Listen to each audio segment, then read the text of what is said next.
सभी को जय मसीह की। आज हम बाइबिल से बताए गए एक ऐसे देवता के बारे में जानेंगे जिसका नाम है दागोन। दागोन का उल्लेख विशेष रूप से पहला सामुएल अध्याय 5 में मिलता है। बाइबिल बताती है कि दागोन फलिस्तियों से जुड़ा हुआ देवता था, लेकिन दागोन वास्तव में कौन था, उसकी पूजा कहाँ होती थी, वह दिखने में कैसा माना जाता है, आज हम इन सभी बातों को बाइबिल और इतिहास के आधार पर समझेंगे।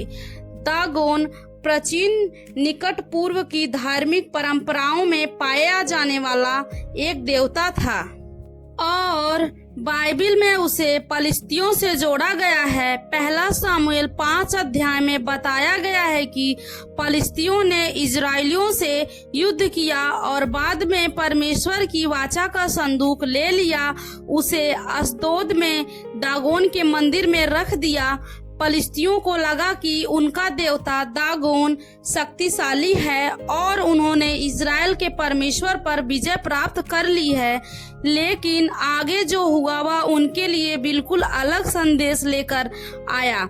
अगली सुबह जब फलिस्ती दागोन के मंदिर में पहुंचे तो उन्होंने देखा कि दागोन की मूर्ति यहोवा के संदूक के सामने भूमि पर गिरी हुई थी। उन्होंने मूर्ति को उठाकर फिर से उसके स्थान पर खड़ा कर दिया।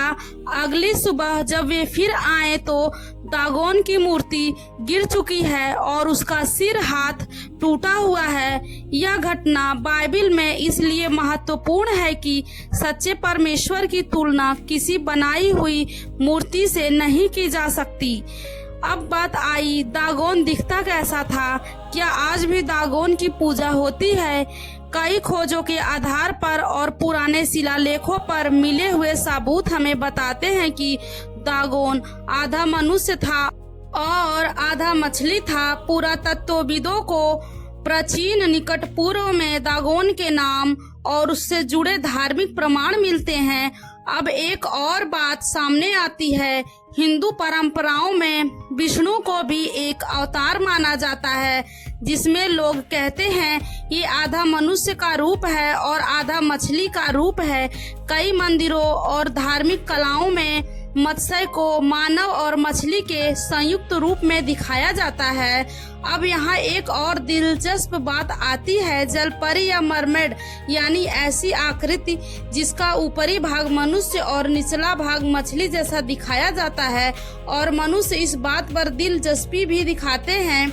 बहुत से मूवी बनी है और बहुत से कार्टून्स भी बने हैं और मनुष्य उन्हें मन लगाकर देखते हैं। मेरे भाइयों और बहनों, अगर आप भी इन चीजों को अपने फोन या टीवी में मन लगाकर देखते हैं तो सावधान हो जाएं, क्योंकि ये शैतान है जो मनुष्यों को गुमराह करता है और अपनी ओर आकर्षित करता है। बाइबिल बताती है, यहेजकेल 28 उसका 2 पद में लिखा है, हे मनुष्य के संतान, सोर के प्रधान से कह, परमेश्वर यहोवा यो कहता है, तूने मन में फूल कर यह कहा है, मैं ईश्वर हूँ, मैं समुद्र के बीच के आसन पर बैठा हूँ, परंतु तू यद्यपि अपने आप को परमेश्वर सा दिखाता है तो भी ईश्वर नहीं, मनुष्य ही है।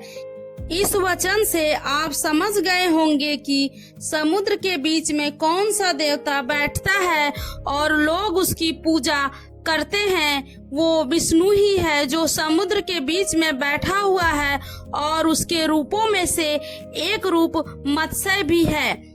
बाइबिल बताती है कि शैतान ने अपना कब्जा समुद्र पर भी किया है और मनुष्यों को गुमराह करता है। कोलंबस ने अपनी समुद्री यात्रा के दौरान एक ऐसी घटना लिखी जिसमें उसने समुद्र में 3 जलपरियों जैसी आकृतियां देखने का उल्लेख किया है, लेकिन उसने उन्हें आज की कल्पना वाली सुंदर जलपरियों जैसा नहीं बताया और उनके चेहरे कुछ हद तक पुरुषों जैसे लगते थे। मेरे प्रियो, बाइबिल सत्य है, उसका एक एक वचन सत्य है। अगर यह वीडियो आपको आशीष दी तो इसे दूसरों के साथ शेयर करें। प्रभु आपको आशीष दे। आप सभी को जय मसीह की।